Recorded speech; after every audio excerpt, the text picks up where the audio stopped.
Bideo honetan ehuneko berapen bat aplikatzen zaion produktu baten problema ebazten da bi modu ezberdinetan. Sofa batek prezio bat daka. 850 euro eta deskontu bat egiten zaio. Ehuneko 40ko deskontua. Oraingo prezio berria zein den jakin behar dugu.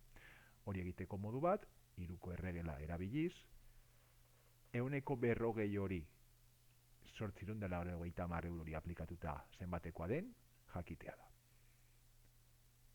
Balioak eskerreko zutabean daude eta deskontuak eskuinean. Ehundik 40ra jesten da, horrek adierazten duelako ehuneko 40ko beherapena. Jakin behar dugu 850 zenbat dagokion ehuneko 40 hori egin ezkero. Hiruko erregela eginez, ehun bider isa kalkulatzen da, eta 850 bider 40. Hemen, zuzenean, zatiketa bat egina dagoia. Ehun bestaldera zatitzen pasako litzateke, eta 0,4 izango litzateke.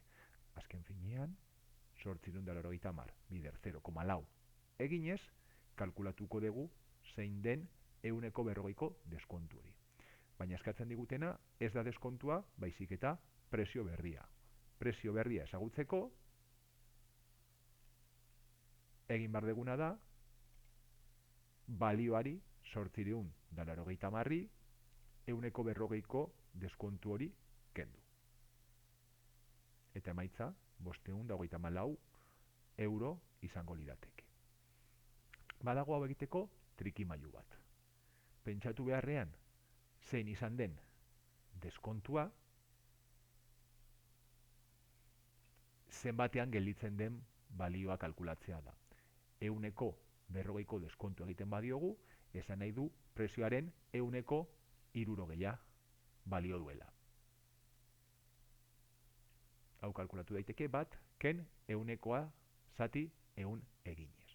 Azken finean, zuzenean egin genezake, 850 bider, sofak orain daukan prezioaren ehunekoa.